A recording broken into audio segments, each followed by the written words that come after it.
Mi esposa multimillonaria me dejó $20 y luego el banco me volvió la llamada. Una historia de venganza En familiar. el banco, el gerente miró el billete de $20 que tenía en la mano y dejó de sonreír. Cerró la puerta, bajó la voz y dijo, «Señor Arlon, tenemos que hablar ahora». Ese fue el momento en que supe que mi esposa no me había dejado $20 por accidente. Pero me estoy adelantando. Todo empezó esa misma mañana en una pequeña oficina de abogados situada en Main Street, en Lancaster, Ohio. El tipo de lugar que todavía olía a café quemado y papel viejo, sin importar cuántas veces reemplazaran la alfombra.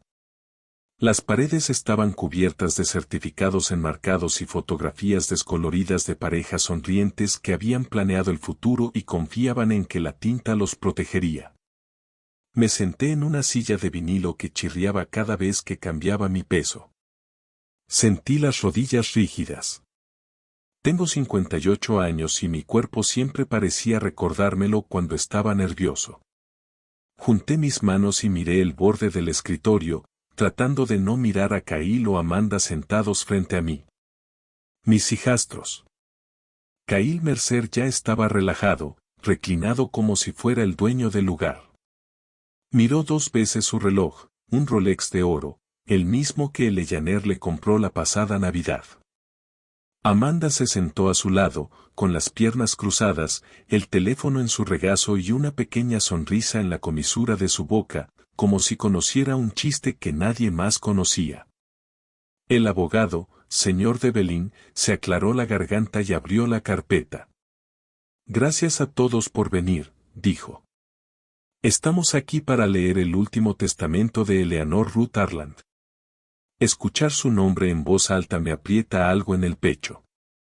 Eleanor, mi esposa desde hace 11 años, aguda como un ataque, tranquila, cuidadosa. Ella nunca desperdició palabras ni dinero. Ella solía decir que el silencio era más barato y más seguro. El señor Devlin comenzó a leer. Kyle heredó las propiedades de alquiler, el dúplex cerca de la universidad, el centro comercial en las afueras de Columbus.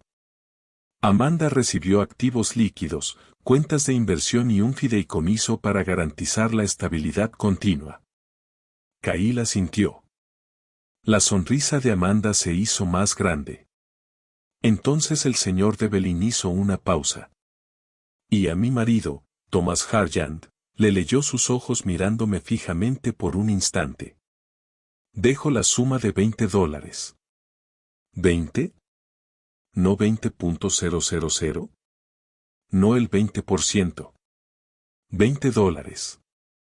Por un momento, honestamente pensé que lo había escuchado mal. Esperé el resto de la frase. No había ninguno. Kyle soltó una breve risa. No muy fuerte, solo lo suficiente. $20, dijo moviendo la cabeza. ¡Wow! Amanda se tapó la boca, pero sus ojos estaban brillantes. Supongo que mamá quería mantener las cosas proporcionales. Sentí que el calor me subía por el cuello. La habitación parecía más pequeña y el aire más pesado. El abogado no me miró a los ojos. El señor Devlin deslizó algo por el escritorio hacia mí.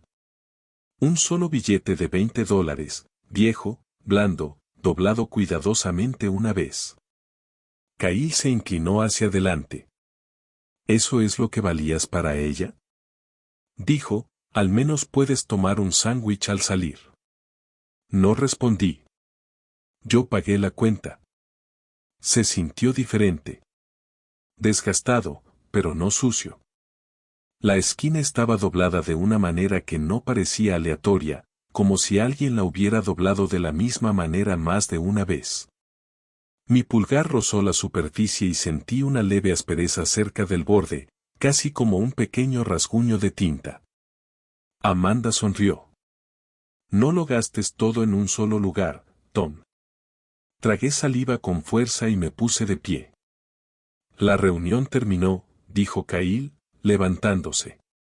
«Por cierto, la casa ahora está a mi nombre. Te doy 30 días».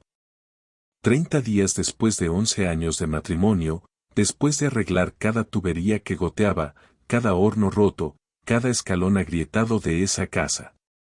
Asentí una vez, entendí. Salí antes de que pudieran decir algo más. El pasillo olía a limpiador de limón. Mis botas resonaron demasiado fuerte sobre las baldosas.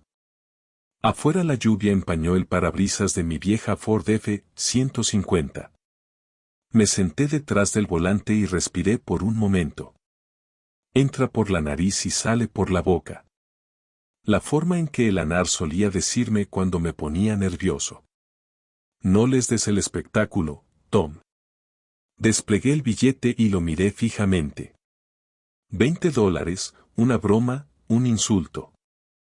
Y aún así, el Eleanor no hacía chistes. Ella no hizo careless. La recordé parada en la cocina una noche tarde, con el cabello recogido y las mangas arremangadas, mirándome escribir en mi registro de mantenimiento después de arreglar el fregadero. ¿Por qué lo escribes todo? Ella preguntó. Es un hábito, dije. El papel recuerda mejor que las personas. Ella sonrió ante eso, exactamente una pequeña sonrisa. El recuerdo se quedó conmigo mientras conducía hacia Columbus, con la lluvia rayando el vidrio y el billete apoyado en el asiento a mi lado como si tuviera peso. No sabía por qué iba al banco. Lo único que sabía es que Eleanor me había dicho una vez con mucha calma, si alguna vez sientes que algo no está bien, ve primero al banco. Llegué al Riverfront Community Bank a las 9:12 de la mañana. Dentro, el lugar bullía con una vida tranquila. Una pareja esperando para depositar cheques, un hombre jubilado contando dinero para servicios públicos, el olor a cera para pisos y dinero viejo. Cuando llegó mi turno, deslicé el billete de 20 sobre el mostrador. Me gustaría cambiar esto, dije. El cajero sonrió y luego se quedó congelado. Ella lo recogió. Frunció ligeramente el ceño y miró más allá de mí. Un momento después, se acercó una mujer vestida con una chaqueta azul marino. En su etiqueta con el nombre se leía, Marianne Calder, gerente de sucursal. Ella tomó el billete del cajero, lo estudió y luego me miró. ¿El señor Arland preguntó? Sí. Su sonrisa desapareció. Ella miró hacia su oficina y luego nuevamente hacia mí. Señor, dijo en voz baja. ¿Podrías venir conmigo, por favor? La seguí hasta la oficina. Ella cerró la puerta y le puso llave. Fue entonces cuando supe que Eleanor no me había dejado $20. Ella me había dejado algo completamente diferente. Me senté allí en la oficina de Marianne Calder mientras ella me pidió que esperara un minuto. La puerta se cerró herméticamente detrás de ella. El zumbido del aire acondicionado se sentía más fuerte de lo que debería haber sido. Mi rodilla rebotó sin que yo se lo dijera. Me quedé mirando las manos, todavía medio esperando que Kyle o Amanda se echaran a reír y me dijeran que esto era algún tipo de error. Mientras Marianne salía, mi mente se fue a donde siempre iba cuando las cosas se ponían tranquilas. Conocí a Eleanor hace 11 años, no en una gala benéfica ni en ningún evento elegante para recaudar fondos como la gente probablemente suponía. Trabajaba por las noches como supervisor de instalaciones en el Centro Médico Fairfield, reparando fugas y manteniendo en funcionamiento los sistemas viejos. Ella era propietaria del edificio de consultorios médicos de al lado. Un invierno, una tubería se rompió en el trastero del sótano y el lugar se inundó. Me llamaron porque era el único que todavía estaba en el lugar. Ella estaba allí parada, con botas y un abrigo largo, mirándome trabajar como si estuviera estudiando un tablero de ajedrez. No se quedó ahí, no se quejó, solo observó. Eres minucioso, dijo cuando terminé. No me gusta volver 2 veces al mismo problema, le dije. Ella sintió como si eso significara algo. El Eleanor era rico, sí, pero cuidadoso. Ella reutilizaba sobres, apagaba las luces cuando salía de una habitación, guardaba carpetas etiquetadas con una letra clara y cada documento en su lugar. Ella confiaba en los sistemas y confiaba en el papel. Cuando nos casamos, la gente susurraba, decía que yo tenía suerte, que me había tocado la lotería tarde en la vida. Eleanor nunca dijo nada sobre eso. Ella simplemente me pidió que siguiera ayudando con las propiedades. No porque necesitara mano de obra gratuita, sino porque confiaba en mí.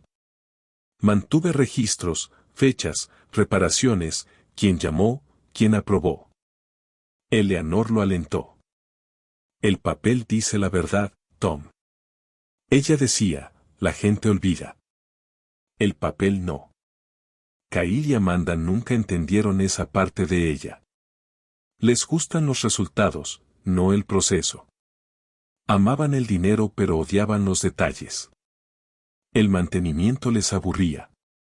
Los impuestos les molestaban. Trataban las casas como cajeros automáticos. Recordé una tarde, hace quizás 5 años, que Kyle debía encontrarse conmigo en el dúplex cerca de la universidad. Los estudiantes se habían quejado del calor. Esperé 1 hora y finalmente lo arreglé yo mismo. Más tarde le conté a Eleanor. Ella suspiró. Kyle cree que el dinero soluciona las cosas automáticamente. ¿Qué opinas? Yo pregunté. Ella sonrió débilmente. Creo que la podredumbre empieza donde nadie mira. El recuerdo se instaló pesado en mi pecho. Un golpe me hizo retroceder. Marianne regresó sosteniendo una carpeta delgada. Señor Arland, dijo ella, sentándose frente a mí. Necesito explicar algunas cosas lentamente. Asentí. Ella abrió la carpeta, pero no la deslizó hacia mí todavía. Su esposa alquiló una caja de seguridad aquí. Hace 10 años, pagaba en efectivo, siempre a tiempo. Ella dejó instrucciones. No debíamos abrirlo a menos que se cumpliera una condición muy específica. Se me hizo un nudo en la garganta y ella golpeó el billete de $20. Aparentemente Eleanor había usado solo el de Markville, nunca más para identificar quién vino en persona. Sin préstamo de identidad, sin abogado, sin llamada telefónica. La factura debía presentarse en mano. Ella dijo que lo traerías, añadió Marianne en voz baja. Miré hacia el escritorio. Ella nunca me lo dijo. Marianne asintió. Ella nos dijo que esa sería la parte más difícil. Ella deslizó la carpeta hacia mí. Dentro había copias de documentos y reconocí mi letra. Registros de mantenimiento escaneados, organizados y cruzados con retiros bancarios y facturas. Me sentí mareado. ¿Por qué me lo das ahora? Marianne me miró a los ojos porque creyó que no te apresurarías y porque una vez que esto comienza, no se puede deshacer. Mi teléfono vibró. Un texto de Amanda. Solo para pasar a ver cómo estás. Espero que estés bien. Déjanos saber si necesitas algo. Lo miré fijamente y luego puse el teléfono boca abajo. Marianne se puso de pie. Hay más, pero antes de continuar, necesito preguntar, ¿están preparados para lo que esto podría significar para sus hijastros? Pensé en Kyle riendo y en Amanda sonriendo. Las cerraduras de la casa cambiaron. 30 días. Pensé en Eleanor en la mesa de la cocina clasificando recibos a altas horas de la noche, confiándome las partes aburridas. No quiero venganza, dije lentamente. Quiero la verdad. Marianne asintió una vez. Eso es lo que ella dijo que dirías. Ella abrió un cajón y sacó una pequeña llave. Entonces deberíamos proceder. Tomé la llave, sintiendo su peso. No pesado, solo lo suficiente. Mientras estaba de pie, lo sentí. Luego el cambio, la tranquila comprensión de que Eleanor no me había borrado. Ella me había posicionado con cuidado, con paciencia, y lo que sea que Cail y Amanda pensaron que habían heredado, no era tan limpio como creían. El ascensor que bajaba al nivel de la bóveda se movía más lento de lo que debería. O quizás eran solo mis nervios los que hablaban. El suave sonido de los cables, el leve clic al pasar por cada piso. Todo se sentía más fuerte y más nítido. Marianne estaba de pie a mi lado, con las manos juntas, profesional pero no distante, como si supiera que esto importaba. Cuando las puertas se abrieron, salió una ola de aire fresco. El pasillo de la bóveda olía a metal y desinfectante, lo suficientemente frío como para ponerme la piel de gallina. Marianne me condujo hasta una puerta de acero del tamaño del capó de una camioneta. Otro empleado esperaba allí. Un joven con gafas de montura metálica que me saludó con la cabeza sin sonreír. Un testigo, supuse. Las llaves tintinearon. La puerta se abrió con un gemido bajo y pesado. Dentro, Marianne abrió una caja estrecha y la llevó a una mesa pequeña. Lo abrió con cuidado, como si estuviera manipulando algo frágil. Su esposa fue precisa, dijo. Aquí todo está etiquetado, fechado y verificado. Dentro había carpetas ordenadas, memorias USB y un sobresellado con mi nombre escrito con la pulcra caligrafía de Eleyaner. Sentí una opresión en el pecho. Marianne me entregó el sobre. Puedes leerlo más tarde. Por ahora, deberías entender la estructura. Me lo explicó con claridad. Sin jerga. Eleyaner había creado un mecanismo de cumplimiento vinculado a la propiedad. No era exactamente una trampa, sino más bien una cerradura. Si aparecían ciertas discrepancias y la persona adecuada las notaba, todo se detenía. La persona adecuada eras tú, dijo Marianne. Hojeé las carpetas. Mis registros de mantenimiento estaban allí. Copias de facturas que había cuestionado. Anotaciones que había hecho en los márgenes años atrás. El pago no coincide, el trabajo no se repara, hay que observar el seguimiento. Sentí una extraña mezcla de orgullo y temor. Ella creía que reconocerías el patrón, dijo Marianne. ¿Y qué esperarías? ¿Esperar qué? Para obtener pruebas, dijo simplemente. Cuando salí del banco, el cielo se había despejado. La luz del sol se reflejaba en parabrisas en el estacionamiento. Me quedé sentado en mi camioneta un buen rato, con la llave en la palma de la mano. Ahora la sentía caliente, como si llevara tiempo allí. Mi teléfono vibró de nuevo. Esta vez era Cail. Hola, Tom, dijo cuando contesté con voz suave. Solo quería saber cómo estás. Pensé que podríamos hablar. ¿De qué? De simplificar las cosas, dijo. No hay necesidad de alargar esto. Mamá se ha ido. Sigamos adelante. Me lo imaginé en su oficina, con los pies en alto, ya planeando qué propiedad vender primero. Estoy ocupado, dije. ¿Ocupado haciendo qué? Miré el banco que estaba detrás de mí clasificando papeles. Él rió levemente. Figuras. Colgamos. Esa noche me quedé en un motel cerca de la Ruta 33. Un lugar barato, bastante limpio. El zumbido del tráfico se filtraba a través de las paredes. Extendí las carpetas sobre la cama y las revisé una por una, lenta y constantemente. El patrón estaba allí. Facturas de reparaciones que nunca ocurrieron. Retiros que coincidieron con las vacaciones de Cail. Honorarios de consultoría de Amanda pagados a una LLC que ella controlaba. Pequeñas cantidades distribuidas. El tipo de cosas que nadie nota a menos que esté mirando. A menos que sean el personal de mantenimiento. Dormí quizás 3 horas. Por la mañana, llamé a un viejo amigo de la VFW, un contador público llamado Frank, que me había ayudado con los impuestos anteriormente. Yo no acusé. Solo le pedí que mirara. Al mediodía volvió a llamar. Tom, dijo con cuidado. Esto no es descuidado. Es deliberado.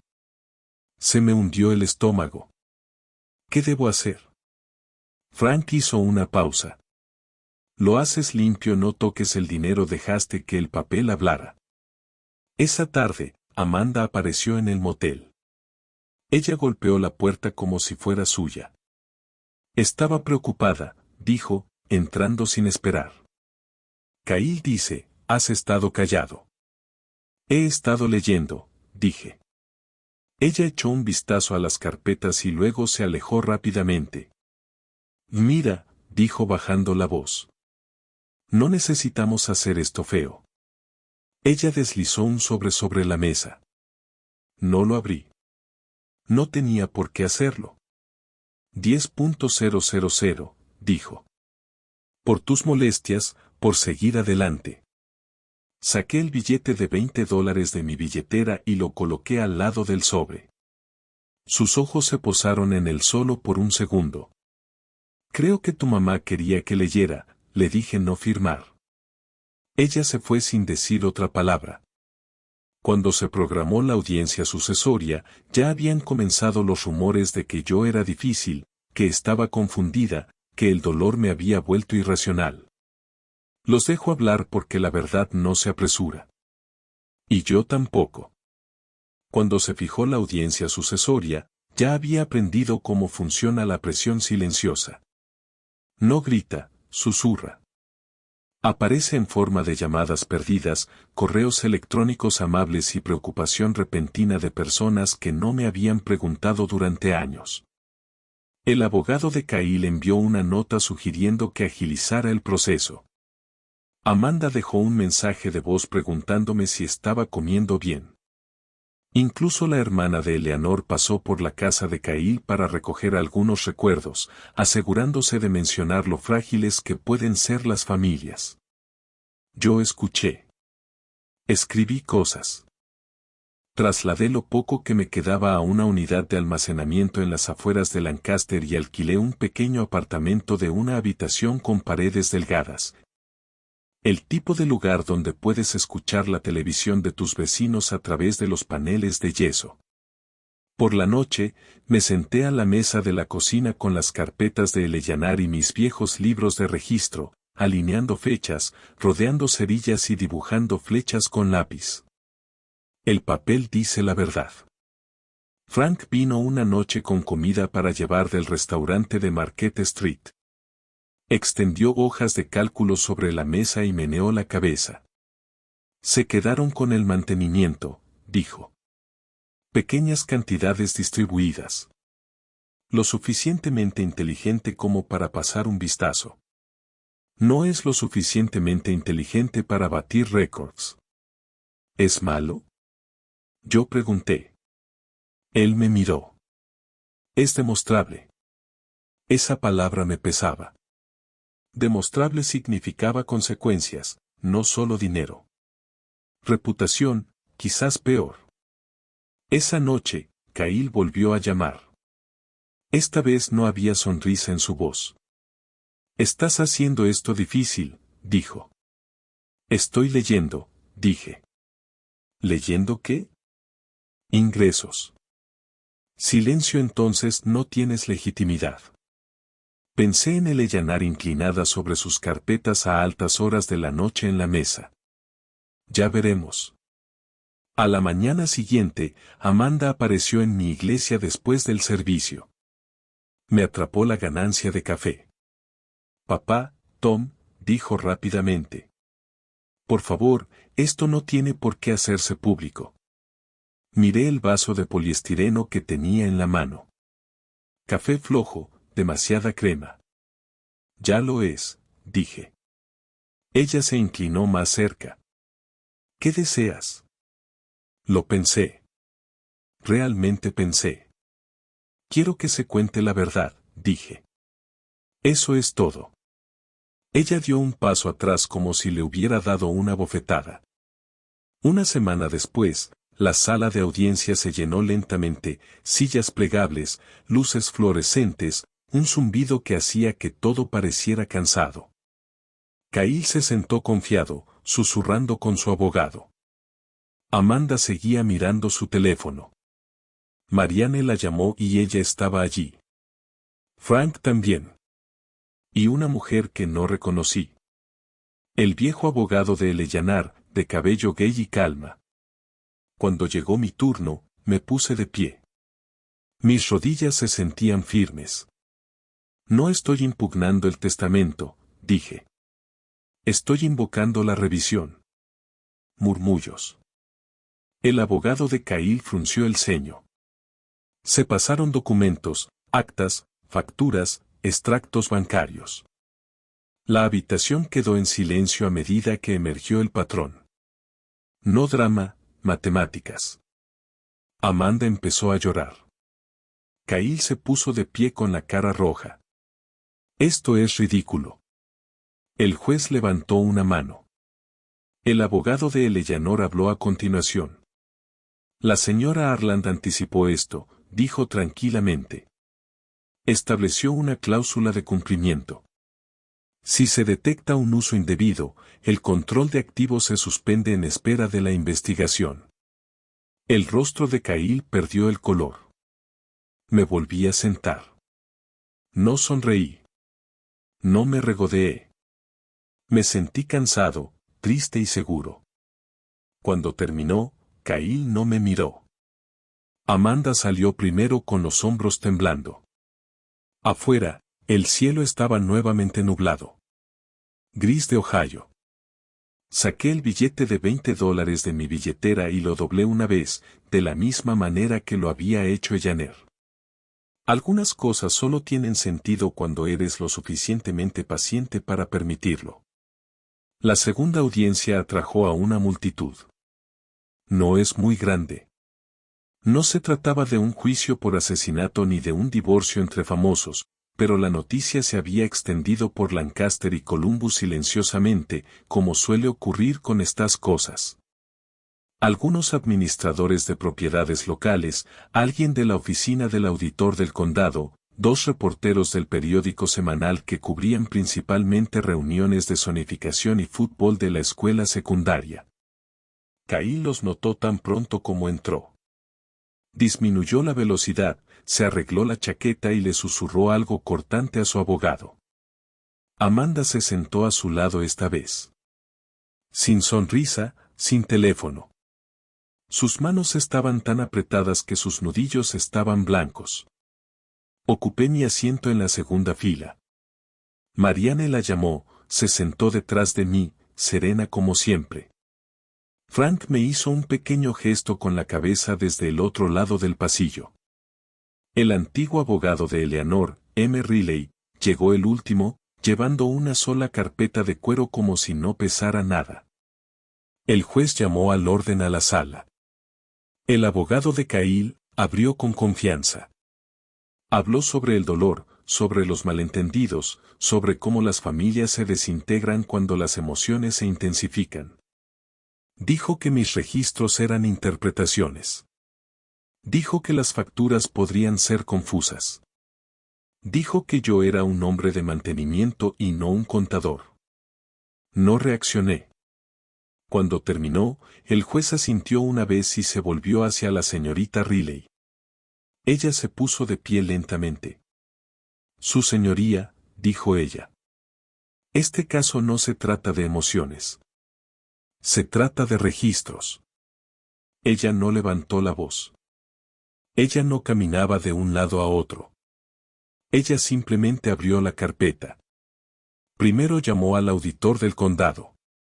Una mujer tranquila que explicó cómo los gastos de mantenimiento reportados no coincidían con las reparaciones observadas. Luego, un representante del banco confirmó los patrones de retiro. Frank siguió caminando por la habitación a través de hojas de cálculo en un inglés sencillo, señalando fechas, cantidades y repeticiones. Cada vez que Cahill se movía en su asiento, Amanda miraba fijamente hacia adelante. Entonces la señorita Riley se volvió hacia mí. Señor Arland, dijo, ¿por qué no me explica cómo llevaba sus registros? Me puse de pie. Escribí las cosas cuando sucedieron. Dije, fecha, hora, que se rompió, quién llamó, quién lo aprobó. Era mi trabajo. ¿Alguna vez los cambiaste después del hecho? No, señora. ¿Por qué no? Me encogí de hombros. No vi el sentido. Cahill se burló lo suficientemente fuerte para que toda la sala lo oyera. El juez lo miró. Señor, continué. No sabía qué hacía el dinero. En realidad no. Solo sabía que no se estaba arreglando. La señorita Riley asintió. Y cuando comparaste tus registros con las facturas, no coincidían. Cahill se levantó de un salto. Esto es absurdo. Mi madre confiaba en nosotros. La señorita Riley se volvió hacia él con calma. Confiaba en los sistemas. Eso le cayó más duro que gritar. Presentó el documento final, una cláusula notariada que Janet había escrito ella misma. Lenguaje sencillo, condiciones claras.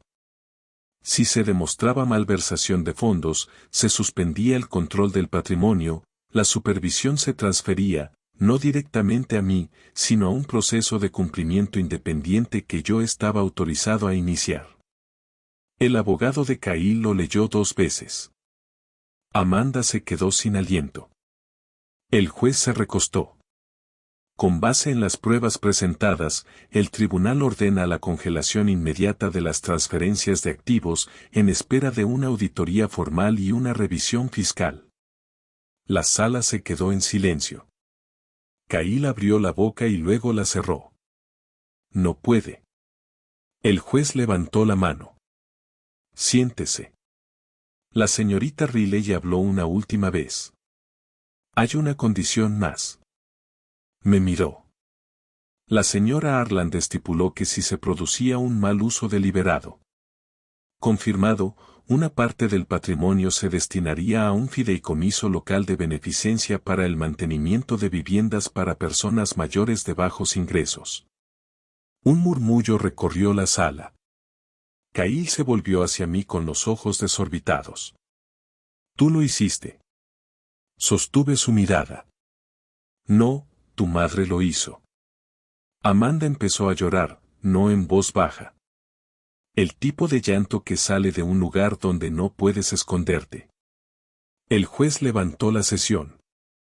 La gente se puso de pie, los papeles se movieron, las sillas rasparon. Cahill salió furioso sin decir una palabra más. Permanecí sentado hasta que la sala se hizo más vacía. Tenía las manos firmes, pero sentía un vacío en el pecho. Afuera, los periodistas rondaban. No me detuve. No les debía nada. En el estacionamiento, Marianne me tocó el brazo. Lo planeó con cuidado. Dijo, lo honraste. Asentí. No sentí que hubiera ganado. Sentí que finalmente se había liberado algo pesado. El silencio posterior fue lo que más me sorprendió. No el silencio que se produce cuando algo anda mal, sino el que se instala una vez que una larga discusión finalmente termina. El estacionamiento del juzgado. El aparcamiento se vació. Los coches arrancaron. Los periodistas recogieron sus cosas y se dedicaron a lo siguiente. Al anochecer, Lancaster volvió a ser Lancaster. Conduje hasta mi coche de alquiler y me quedé allí un rato con el motor apagado, oyéndolo chasquear mientras se enfriaba. El día me había dejado sin fuerzas. Ni alivio, ni triunfo, solo esperar. Esa noche, dormí del tirón por primera vez en semanas. La vida no cambia de la noche a la mañana. Nunca cambia. La auditoría tardó meses. Las cartas llegaban en sobres sencillos. Las llamadas llegaban a horas inoportunas. Cahill contrató nuevos abogados. Amanda dejó de llamar por completo. El patrimonio permaneció congelado mientras se revisaban las cifras una y otra vez. Mantuve la cabeza baja. Encontré trabajo arreglando pequeños detalles, porches, grifos que goteaban, barandillas sueltas, para gente del pueblo que me conocía de la iglesia o de la VFW. Trabajos en efectivo, trabajos honestos, de esos en los que se estrecha la mano y se mira a la cara. Una mañana, ayudé a la señora Dunlap, 2 casas más allá, a reemplazar una puerta mosquitera rota. Intentó pagarme más. No hizo falta. Dije. Solo faltaba apretar la puerta. Sonrió. Tu esposa estaría orgullosa. No confiaba lo suficiente en mi voz como para responder. Semanas después, Marianne llamó. Se acabó, dijo. La auditoría confirmó lo que los registros ya sabían. Mal uso deliberado, retiros pautados, facturas falsas, suficiente para activar por completo la cláusula de Eleyanar. La herencia cambió según lo planeado. Parte a la restitución, parte a los impuestos, parte a ese pequeño fideicomiso benéfico para el mantenimiento de viviendas, ayuda discreta para quienes no podían permitirse soluciones ruidosas. Cahill perdió el control. Amanda también. No gané millones. No los quería. Gané algo más estable. Me mudé a una casa pequeña en las afueras del pueblo. Revestimiento blanco, escalones agrietados. Me arreglé el primer fin de semana. Los sábados por la mañana, me sentaba en el porche con una taza de café, carpetas, nada del otro mundo, y escuchaba cómo las cortadoras de césped arrancaban una a una calle abajo. A veces pensaba en Eleyanar, en lo bien que había organizado las cosas, en cómo confiaba. Yo con las partes aburridas, los detalles poco glamorosos que terminan siendo los más importantes. Una noche, saqué un billete de $20 de mi cartera. Estaba más blando, más desgastado, la arruga seguía ahí. No lo gasté. Lo metí en un sobre con mi viejo cuaderno de bitácora y lo guardé en un cajón. No como un trofeo, sino como un recordatorio. En un mundo lleno de grandes números y promesas a bombo y platillo, la verdad no necesita volumen. Necesita paciencia. Necesita a alguien dispuesto a prestar atención, alguien dispuesto a esperar. Eleanor lo sabía. Si esta historia te quedó grabada, si alguna vez te han subestimado, te han dicho que guardes silencio o has confiado más en el papel que en las promesas, tómate un momento para reflexionar. Compártela con alguien que entienda el valor de hacer las cosas bien. Y si quieres escuchar más historias como esta contadas despacio y con honestidad, te invitamos a suscribirte. Hay lecciones que vale la pena compartir.